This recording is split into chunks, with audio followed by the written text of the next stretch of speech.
Coming up on Tech News Today, our big conversation about the biggest corporate hack in history.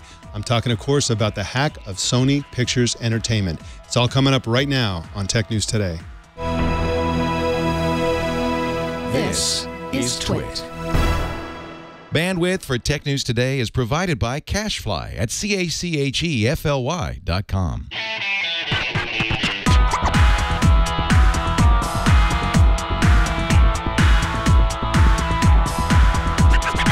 This is Tech News Today, recorded Wednesday, December 17th, 2014. This episode of Tech News Today is brought to you by Personal Capital. With Personal Capital, you'll have many more happy holidays as you grow and protect your wealth with this award-winning financial app. Best of all, it's free. To sign up, go to personalcapital.com/TNT. And by Squarespace. Squarespace recently launched the latest version of their platform, Squarespace 7, which has a completely redesigned interface, integrations with Getty Images and Google Apps, new templates, and an incredible feature called Cover Pages. Try the new Squarespace at squarespace.com and enter offer code TNT at checkout to get 10% off. Tech News Today is the show where we talk about the tech news with the journalists who report it. Welcome to the show. I'm Mike Elgan. And how's it going, Jason Cleanthes? It's going pretty good, Mike. How you doing today? It's going great. We're having a great day. This is my favorite topic of the year so far because it's just a crazy, insane, everything about this topic we're going to be talking about today is just really amazing. For the holidays, we're taking an in-depth look at 5 of the biggest and most controversial stories of the year. And today we're tackling the biggest corporate hack in history. On November 24th, Sony Pictures Entertainment got hacked. Before deleting huge quantities of data and also the boot records of some company PCs and servers, the hackers downloaded what may have been terabytes of data. The hacker group, which calls itself the GOP, or Guardians of Peace, released some of the stolen data to the public. They also appear to have released 5 films to the torrent sites, including Brad Pitt's Fury. The hack is claimed to be in retaliation for a Seth Rogen and James Franco comedy set in North Korea called The Interview. The hackers have threatened executives and employees of Sony Pictures, as well as movie theaters and even moviegoers. In response to the threats, Sony Pictures canceled the release of The Interview, and New Regency canceled a planned thriller starring Steve Carell, which was also set in North Korea. Sony Pictures is threatening journalists against using information stolen in the hack. Journalists are ignoring them, and 2 former employees have launched a class action lawsuit against Sony Pictures, saying they failed to protect employees' personnel records.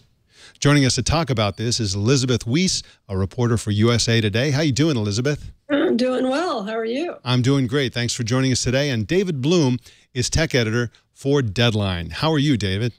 It's been a pretty crazy week or two, I got to tell you. So we're surviving. It certainly has. Well, so far so good. It looks like whoever's hacking is kind of reaching out and touching someone. So we're all sort of, everybody who touches this topic has good reason to be on edge. Now, David, let's start with this question. How much do we know about the hack itself? How did they do it?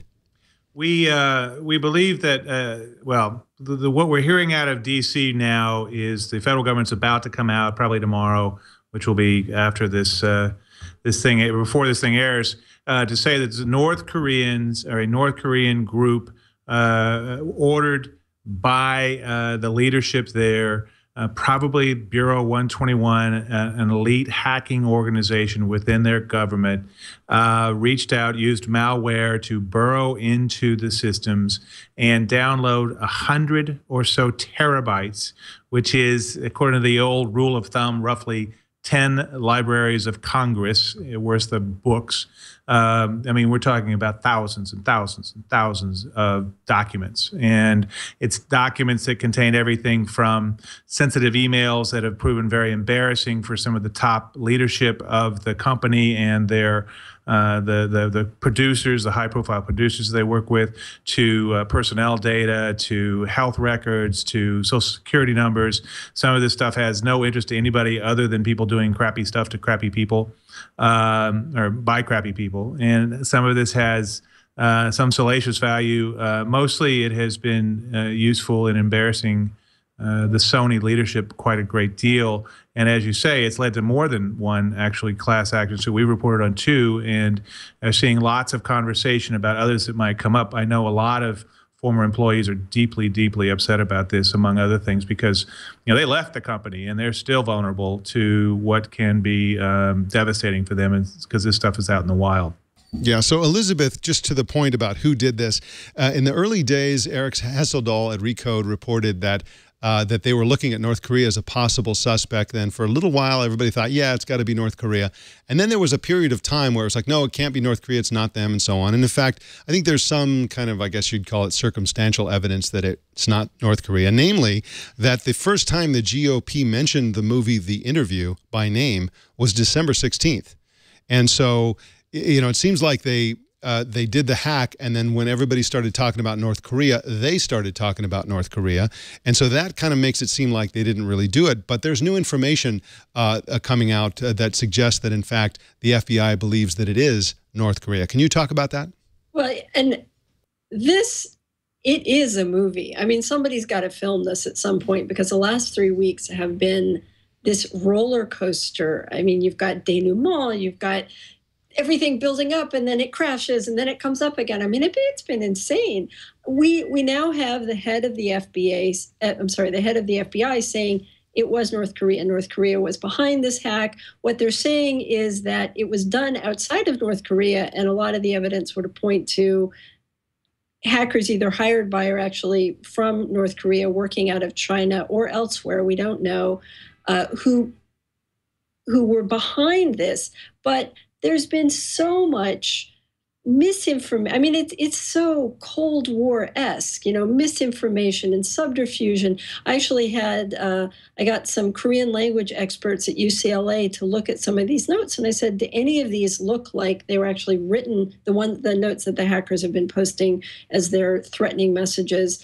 And do they look like they were written by native speakers of Korean? And they all said, no, they don't. But the thing is, they don't look like they're native speakers of any language. I mean, it's just weird, garbled English. And then one of the professors I spoke with said, yeah, but you know, the North Koreans are past masters at this. I mean, they have people whose English is so pitch perfect American, you would never know that they weren't from here. So he said they can basically impersonate anybody they want. There's been, in all of this, we're working on just, it's like an iceberg. We have so little data in terms, I mean, there's a huge hack going on. There's assuredly people in the world who know a great deal about it. Unfortunately, that's not out in the public yet. I'm expecting that in the coming weeks and probably months, we will learn a lot more. When the director of the FBI says that North Korea is behind the hack, given the fact that saying that publicly on an international stage potentially could cause such problems, it seems unlikely to me that the U.S. government would do it if they weren't relatively certain that it was true. All right, well, we'll get back to our discussion in just a sec, but first, I want to take a minute and tell you about one of our sponsors, Personal Capital. Personal Capital is going to help you get your financial house in order, and here's how they're going to do it. You basically plug in all of your financial data, and it all comes to a single view, a single location. With intuitive charts and graphs, you'll be able to see for the first time ever exactly what's happening with all your money. And you can use Personal Capital to grow your wealth. You can find and eliminate high mutual fund and 401k fees and other hidden brokerage fees that may be costing you years off of your retirement. And it'll also save you from getting fines and various things that banks like to charge you for. They'll save you. And look at the calculation. Do the math. It's free, and it will save you money. There's absolutely no reason to not use Personal Capital. You get paid by the savings that you get and by avoiding unnecessary fees. There's just, again, like I said, there's absolutely no reason to not use Personal Capital, and you will absolutely love it. To set up your free account, go to personalcapital.com/TNT. Personal Capital is free, and it's the smart way to grow your money. And we thank Personal Capital for their support of Tech News Today. Now, David, Sony Pictures has now canceled the release of The Interview. And as I mentioned, the thriller starring Steve Carell, which is set in North Korea, has also been canceled. Is this the new world order? Hackers threaten and everyone obeys?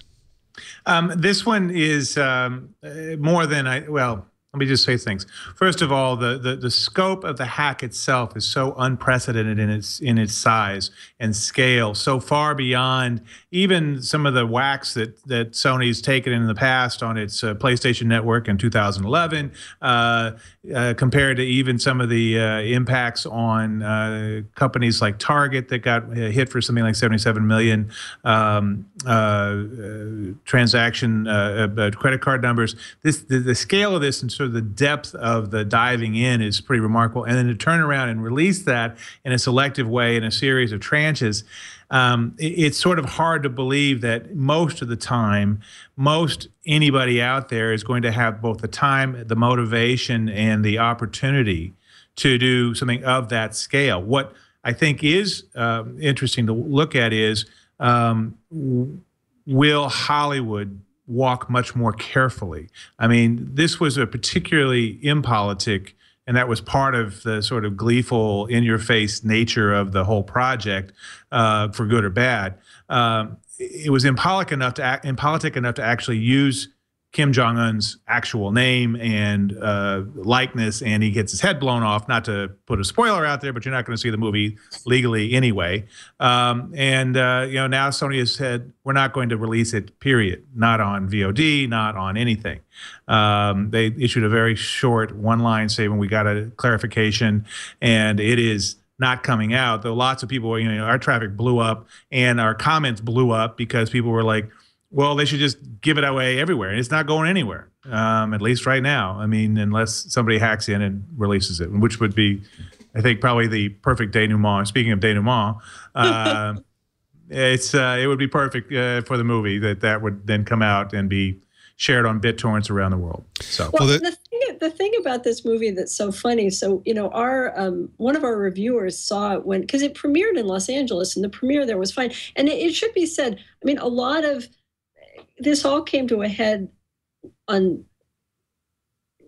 Tuesday of last week when the hackers made a posting in which they said that when the movie opened on Christmas Day, they were going to attack theaters across the country that were showing it. It was supposed to open in wide release, so it was going to be somewhere between 2,000 and 3,000 theaters nationwide. Now, government authorities had told us that they did not believe that whoever was behind this in any way, shape, or form had the capability of actually launching an attack like that. And they were very clear about that. So it's unlikely that there was ever actually real danger of such an attack, but even the possibility of it, of course, is going to make people be aware. But so when the premiere was made in Los Angeles and our reviewer went, she said, all of this for what is a dreadful movie. I mean, she said it's not funny. It's kind of everything that's good in it you saw in the preview. But she said it's taken down a whole studio and it's just dreck.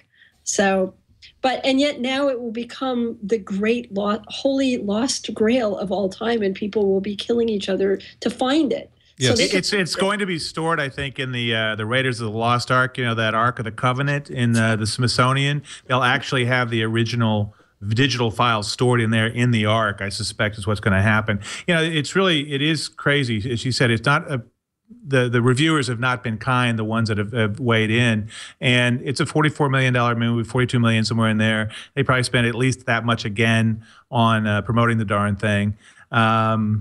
It wasn't well advised. I don't know that it's going to keep the rest of Hollywood for a long time. Hollywood has a short memory, and people tend to not stay in the positions of power very long.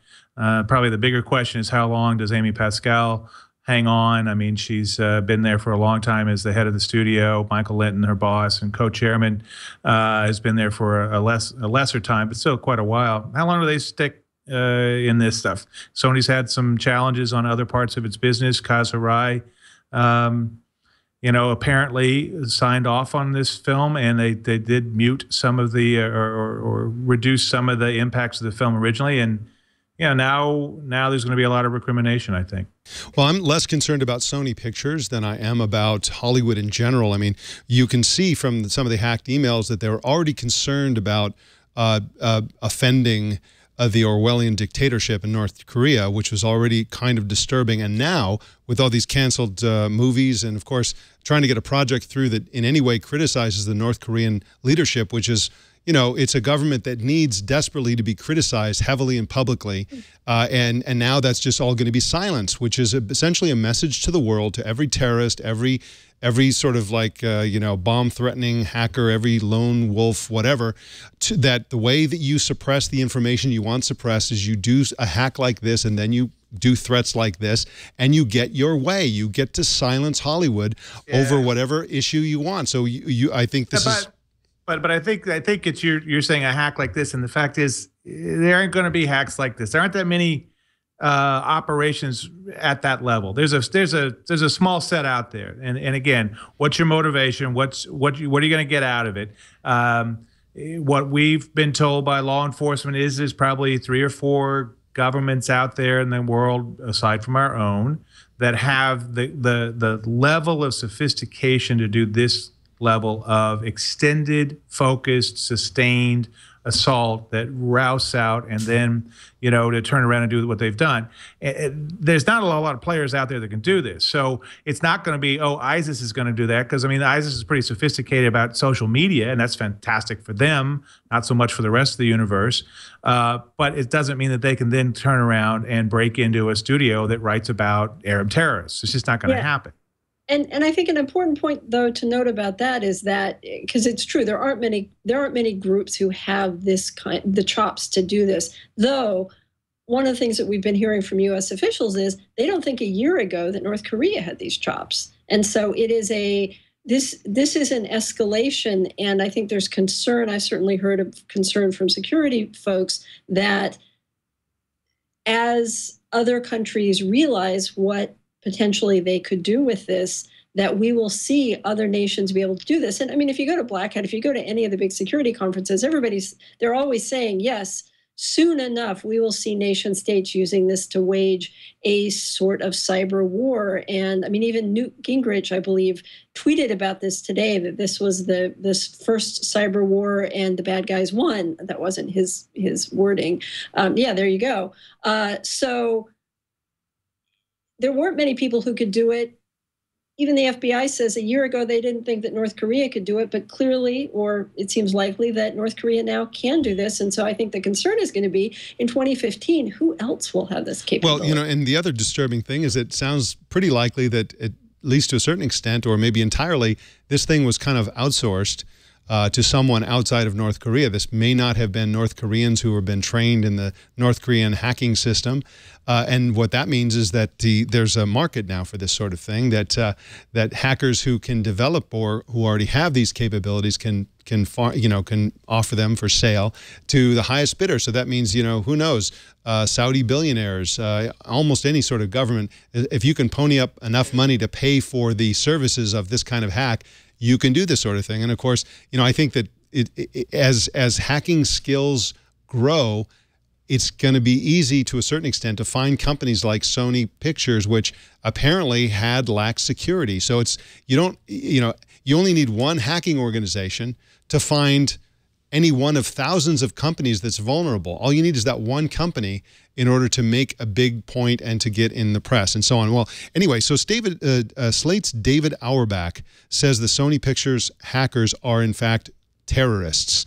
Elizabeth, do you agree with that? And if in fact this is a terrorist act and it's linked with North Korea, what is the appropriate response by the U.S. government? There's been a lot of discussion about this in D.C., and I expect that there's going to be a lot moving forward, because I think the question is how strong is your information that it was indeed North Korea, that we know that it was the government that pushed it through, and then how do you respond? And do you respond in the same way you would if it were a physical attack? It's clearly it's been a huge financial burden on Sony.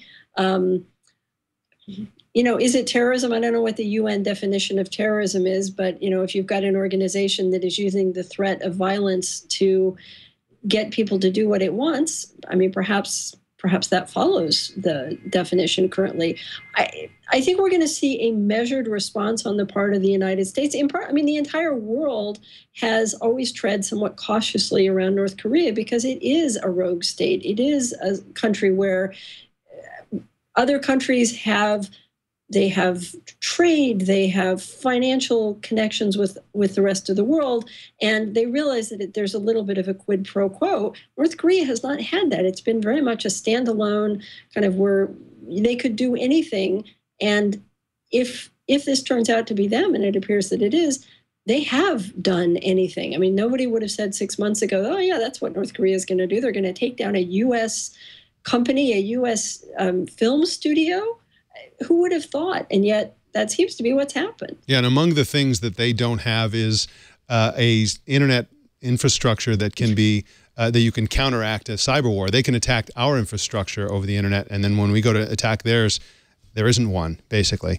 We'll come back to our discussion in just a second, but first, let's take a break. I want to tell you about Squarespace, the greatest place in the universe to build a website. You really want to use Squarespace for any sort of website that you're going to be building for so many reasons. One of them is the photography. You can now gain access to professional stock photography from, guess where? Getty. Squarespace allows direct purchases from inside its platform from Getty at just $10 per picture. While you're building your site, you can just find the perfect picture and just add it, and it's only $10. You get instant branded email setup with Google Apps if you're a Google Apps user, and you can have branded email for your small business automatically when you sign up for a Squarespace account. And templates are designed for specific professions. So, for example, if you're building a website for musicians or artists or architects or chefs, if you're building a website for your wedding, or if it's a blog, or if you're selling a book, or whatever it is, Squarespace has just the perfect template for you that has all the components you need to either sell things or to promote things or to offer things for download. Whatever it is you do, Squarespace has a template that's perfect for what you're trying to do. For example, the new Horizon template is laid out for bands. That's right, musicians. It features things like tour dates. It has a music player and a store where you can sell your music. It's just fantastic for musicians. So start a free 2-week trial with no credit card required and start building your website. When you decide to sign up for Squarespace, make sure you use the offer code TNT to get 10% off and to show your support for Tech News Today. And to begin using Squarespace 7, existing customers can go to the Settings tab to activate all the new features. And we thank Squarespace for their support of Tech News Today. Squarespace, start here, go anywhere. Now let's shift gears a little bit. 2 former employees, David, have launched a class action lawsuit. You mentioned another lawsuit, so there are a couple of lawsuits against Sony Pictures for negligence in terms of protecting employee data. Are these lawsuits likely to be successful? What's your sense of that? Well, there is some vulnerability on Sony's part. It'll be interesting to see, and I'm not a legal scholar on this, but there is some question about, we understand that they, as part of the drawdown of the company's operations in the wake of lobbying by Daniel Loeb, the activist investor of Third Point, they got rid of some of their outside security consultants. They had less investment in that space. They may not have seen that was as much of a priority as it's turned out to be. That is the sort of thing that's not going to play well. Sony's going to have to figure that out. There's also been a lot of unhappiness. I know a lot of former Sony employees. I'm Facebook friends with a lot of these folks. I see what they've posted about their unhappiness with the way that Sony has handled outreach to thousands of former employees, a number of whom were laid off in just last spring as a result of Loeb's efforts. And to get Sony's offered a year of free or cut rate identity protection to everybody, but you have to reach out to them to get the protection. They're not trying to track you down and find you. Now, to some extent, it's because some of these records go back decades for former employees, and they don't actually know who's where, and tracking them down would be a big investment. But it's not going to play well, I suspect, and there will probably be some additional vulnerability for Sony on this as these people all come in and say, look, you guys should have done a better job. I'm sure they can find security consultants say they should have done this and this and this. The flip side is, and this is where the courts come in, there's going to be people on the other side saying, look, this was a concerted effort at a very high level by extraordinarily sophisticated hackers. We had a quote early on from, I believe, the FBI's number 2 in the cyber division telling a House committee or a Senate committee 99% of companies could not have withstood this level of sophisticated attack because of the nature of the attack, the nature of the malware. And so at a certain point, is Sony vulnerable to is it tortiously liable, I guess is the legal term, for not being able to withstand attack that virtually no company could? And then the second question is, did they handle, having had it happen, did they handle stuff on the back end to take care of people in the best possible way? And maybe they're vulnerable there. I think those are all questions that are going to take a long while to figure out. And Sony may just figure out that we need to cut and run. So, and pay it out. Elizabeth, Sony hired super lawyer David Weise to threaten the media against any use of information revealed in the hack. Is this a credible threat? Is there any way they could possibly force the media to not use this kind of data? It doesn't appear so. I mean, our lawyers at USA Today, when the law seems pretty clear that there is unless you're putting out something that is potentially could harm someone, you are, cause physical harm. It's a First Amendment right. I mean, we did not steal these files. I mean, that said, USA Today we have chosen not to download them ourselves. We do report on what other people are finding in these files. But I think clearly this letter, which went out to a lot of media organizations, was just a kind of a throwing down of the gauntlet. Sony's trying to get people scared so that they won't report on what's in these files, because the files are really damning. I mean, and that's the thing that's so remarkable to me about this. I mean, anybody who's worked around computers, we have all spent decades telling everybody never put anything in email that you don't want to see on the front page of your daily newspaper. And what do? They put it on the front in their email, and it shows up on the front page of their daily newspaper. Have these people never heard of telephones? You just pick up the phone and make a call when you want to say something snarky about Angela Jolie. You don't put it in email. I mean, even I know that. Well, I'm going to predict that Snapchat and Cyberdust and all those little mobile communications devices that all the kids like, because they don't leave a trail, or much of one. I mean, it takes some work to get that stuff to come out, are going to suddenly become popular with older executives, even in Hollywood, as soon as they figure out how to let go of their BlackBerry and use an Android device or an Apple phone. Landlines. Yes. Yeah, come on, it's not hard. Yeah, well, it is hard actually, given the LA lifestyle. But I mean, they're gonna look at stuff like. I mean, I saw Mark Cuban saying, "Hey, Cyberdust, go Cyberdust," because it's kind of Snapchat meets a couple of these other mobile platforms and doesn't leave a trail. And that's the whole point. Are we going to figure out, having had this stuff, laid out like breadcrumbs across the careers of these people, that, oh yeah, maybe we ought to, there's reason why the most technically savvy people out there, i.e. 16-year-olds, are the ones who are diving into Snapchat and making away with billions of dollars, and diving into all the rest of these things that are out there. So I think that's going to be something I think that will happen, and it's probably way overdue.